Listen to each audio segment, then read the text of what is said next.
Assalamualaikum warahmatullahi wabarakatuh. Bersama saya Laras Tedina Pramoswari dari KBA News. Berita hari ini saya akan merangkum dua berita. Berita pertama tentang anak Abah dan Ahoker bersatu di Pilkada Jakarta 2024. Kedua, prihatinnya ulama Banten terhadap kriminalisasi yang dialami aktivis Said Didu yang berjuang untuk rakyat. Bersama saya Laras Tedina Pramoswari, simak berita pertama.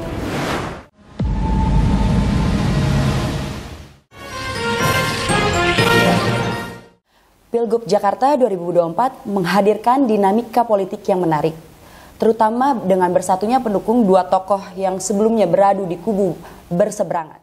Ya Allah, ya Rahman, ya Rahim, kuatkan fisik kami hari ini, kuatkan kaki kami hari ini. Pilgub Jakarta 2024 menghadirkan dinamika politik yang menarik, terutama dengan bersatunya pendukung dua tokoh yang sebelumnya berada di kubu berseberangan, Anies Baswedan dan Basuki Cahayapurnama atau Ahok. Pengamat politik Hamim Zarkasih Putro menilai bahwa fenomena ini sebagai langkah penting menuju pencairan polarisasi politik yang sempat memanas pada Pilgub 2017. Dosen Pascasarjana di Universitas Islam Negeri Sunan Kalijaga Yogyakarta ini mengungkapkan pada Pilgub Jakarta 2017, persaingan antara Anies dan Ahok berlangsung sengit bahkan memicu polarisasi di tengah masyarakat. Namun kini, kedua tokoh tersebut berada di satu perahu yang sama, yakni mendukung pasangan Pramono Anung dan Rano Karno dalam kontestasi Pilgub Jakarta 2024. Menurut Hamim, PDIP telah mengakomodasi berbagai elemen, termasuk mempertimbangkan kekuatan Islam di Jakarta yang masih dominan. Kehadiran Anies di kubu Pramono Rano menjadi simbol representasi elemen tersebut. Kembali tentang Anies dan Ahok, Hamim mengungkapkan bahwa bersatunya pendukung kedua tokoh tersebut menciptakan konfigurasi politik yang unik. Hal ini sebagai sinyal positif untuk masa depan politik Indonesia. Saya hari ini bersyukur anak Abah dan Ahoker bersatu memberikan dukungan yang luar biasa bagi saya dan Bang Dul, dan ini menjadi energi yang luar biasa. Polarisasi yang dulu panas kini mencair. Ini baik untuk perpolitikan ke depan karena menunjukkan bahwa keberagaman dalam politik dapat diterima. Fenomena ini juga menunjukkan kesamaan visi antara kubu pendukung Anies dan Ahok dalam melawan status quo. Menurut Hamim, keberadaan Pramono Anung dan Rano Karno sebagai pasangan calon yang didukung PDIP telah menjadi titik temu bagi berbagai elemen politik yang sebelumnya terpecah. Terima kasih atas dukungan para relawan, kelompok civil society, rekan-rekan pers, juga di Jakarta secara khusus dukungan dari anak Abah di Jawa Timur, di Blitar, belum lama dideklarasikan. Ini mencerminkan bahwa kita menghadapi satu kekuatan yang anti demokrasi. Kita menghadapi satu kekuatan yang ingin mengingkari bahwa negara kita ini berbentuk republik, bukan berbentuk kerajaan. Di dalam praktek, kita ingin ini menjadi suatu gerakan kerakyatan bersama, dan disitulah salah satu tugas sejarah dari PDI Perjuangan. Terima kasih.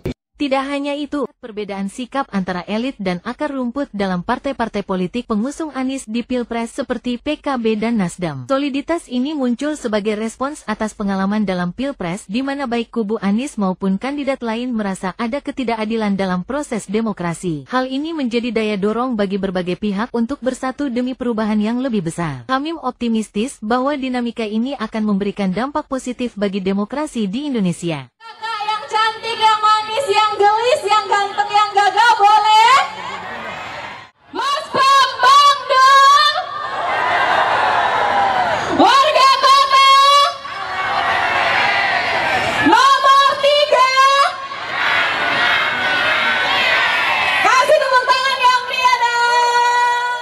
Pilgub Jakarta 2024 bukan hanya kontestasi politik lokal, tetapi juga cerminan kedewasaan politik di tingkat nasional. Soliditas ini menunjukkan bahwa politik tidak harus selalu terpecah, dan keberagaman dapat menjadi kekuatan, bukan kelemahan. Dari Jakarta, tim KBA News melaporkan. Jakarta Selatan! Jakarta Barat! Perhatian ulama Banten terhadap kriminalisasi yang dialami aktivis Said Didu yang berjuang untuk rakyat. Ulama dan kaum terpelajar Banten memandang prihatin atas kejadian di kawasan Proyek Strategis Nasional Pantai Indah Kapuk II atau PSNPIK II yang disinyalir banyak terjadi pemaksaan kepada rakyat agar melepaskan tanahnya dengan harga yang sangat murah. Menurut ulama senior asal Banten, Ajengan Kiai Haji Nurdin Ahmad, hal ini tidak bisa dibiarkan sebab ada indikasi melanggar hak asasi manusia. Kiai Haji Nurdin Ahmad menyatakan hal itu kepada KBA News, Jumat, tanggal 22 November tahun 2024. Karena itu, kata Ajengan Nurdin, para ulama Matlaul Anwar memandang dengan prihatin dan sedih atas kasus kriminalisasi Said Didu dan dugaan pemaksaan pelepasan tanah dan lahan masyarakat yang dilakukan oleh PSN PIK II. Secara moral, dia mendukung Said Didu dalam perjuangan melawan hegemoni oligarki pemilik modal yang ditunjukkan oleh Aguan, owner dari perusahaan pengembang Agung Sedayu. Ada kecerobohan fatal yang dilakukan Presiden Jokowi ketika itu ketika dengan memberikan status PSN ke pihak PIK II, yang notabene adalah sepenuhnya swasta yang mencari untung. Tidak ada kepentingan masyarakat atau rakyat atas PIK II. Ulama Banten dan rakyat Banten, menurut Ketua DPW Matlaul Anwar DKI Jakarta 2 periode ini, akan melawan oligarki dan pemerintah yang zolim kepada rakyatnya sendiri. Pemerintahan Jokowi memang memberi angin kepada pengusaha etnis tertentu. Jokowi pun disinyalir memberi hati dan tunduk kepada kemauan negara Cina Tiongkok yang komunis. Dari Jakarta, tim KBA News TV melaporkan. Demikian rangkuman jurnal KBA hari ini. Saya Laras dan segenap kru mengucapkan terima kasih atas perhatian Anda. Sampai jumpa di kesempatan berikutnya. Aduh mama, ada cewek baju hitam bikin saya terpana. Lihat dia ku senyuman bikin hati tergoda.